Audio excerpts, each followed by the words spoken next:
If this episode makes you think, please let us know in the comments and support us by subscribing and leaving a review. Thank you. Today we are exploring a really eye-opening new study from King's College London, published in Educate magazine, with the rather stark title, "Only 1 in 5 say education is preparing young people for an AI-driven future." It's a major piece of research, coming from the King's Institute for Artificial Intelligence and the Policy Institute. And it really dives deep into how the public, young people, university students, and even employers are feeling about AI and the future of work.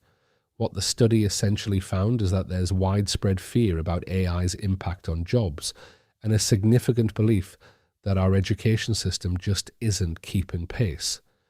Now, that headline statistic, only 1 in 5 or 20% of people believe our schools, colleges and universities are doing a good job of preparing young people for what's coming. Well, that's a tough pill to swallow, isn't it? It suggests a real disconnect, a gap between the reality of AI's development and how ready we feel our students are. The report paints a picture of quite a lot of anxiety out there. 7 in 10 people in the UK are worried about the economic impacts of AI, and a majority, 6 in 10, actually think AI will eliminate more jobs than it creates. Half even believe its impact will be worse than a normal recession. That's a powerful undercurrent of concern that we as educators need to acknowledge. What really caught my attention was the specific fear around entry-level white-collar jobs. The study found that over half the public, 56%, and even nearly 60% of employers agree with the prediction that AI could eliminate half of these roles within 5 years. Think about that for a moment. This isn't just a general unease, it's a very specific near-term threat to the kinds of jobs many of our students, especially those in the middle 80% we often talk about, might aspire to or traditionally enter after leaving education. It raises urgent questions about how we're designing pathways for them right now. Are we teaching students not to outsmart machines, but to outthink them? Because machines can compute, they cannot wonder, they cannot care. Here's where it gets even more interesting for us in schools. The study revealed that university students are already embracing AI tools, with 77% using AI at least a few times a month, and over a quarter, 27%, using it daily. They're using it to write and edit text, to gather and summarize information, and even to prepare for exams. So the tools are definitely in the hands of our learners. But here's the crucial point. Almost 9 out of 10 students who use AI for their studies, 89%, have encountered problems with it, most commonly errors and made-up sources. And alarmingly, fewer than half, just 43%, say they usually or always check and verify AI output before using it.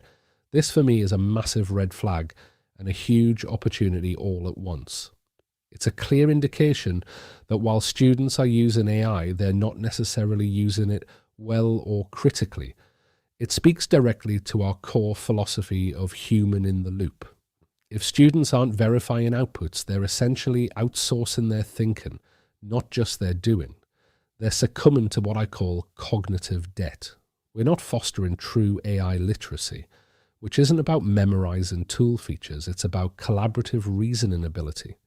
It's about understanding AI's limitations, managing those conversations with precision, and having a reflective awareness of its influence. It's about teaching them to evaluate, to determine accuracy, to identify bias, and to transform the output. That's the EDIT framework in action. If we're not explicitly teaching this, then we're setting them up for challenges, not success. What about employers? The study shows a bit of a mixed bag. Nearly 9 in 10 employers, 86%, reported at least modest improvements in productivity when workers use AI, so they're seeing the efficiency gains.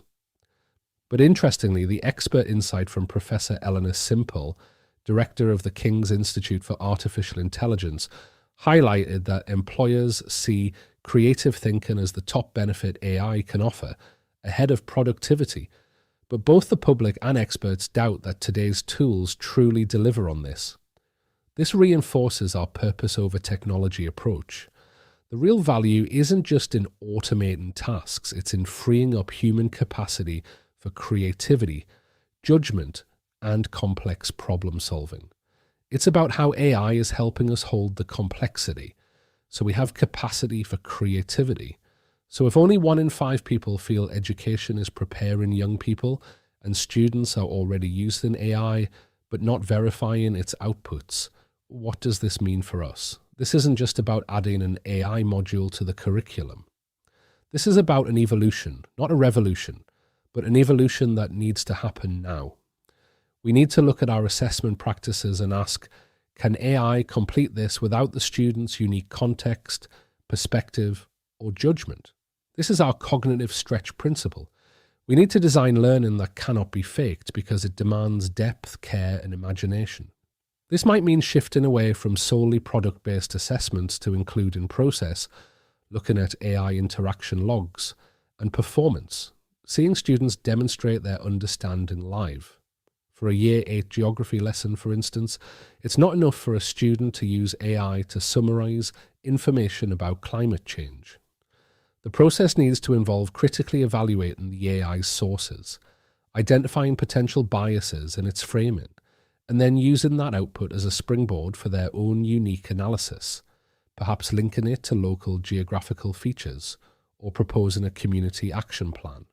The real value is not in what the machine produces, but in how the student responds. For school leaders and department heads, this study is a call to action. We can't wait for perfect conditions. We need to act now. This means thinking about how we anchor AI to existing friction points in teacher workflows to give them back time, energy, and focus to connect with students. It means building AI literacy for our staff, not just our students. A department head planning CPD might look at this data and think, how can I empower my teachers to teach critical AI use in their subject? How can we explore tools like NotebookLM or ChatGPT for education to reduce administrative burden, not just for the sake of efficiency, but to free up teachers for deeper pedagogical work? The public's appetite for government-guaranteed retraining and regulation tells us that there's a wider societal expectation for intervention and guidance.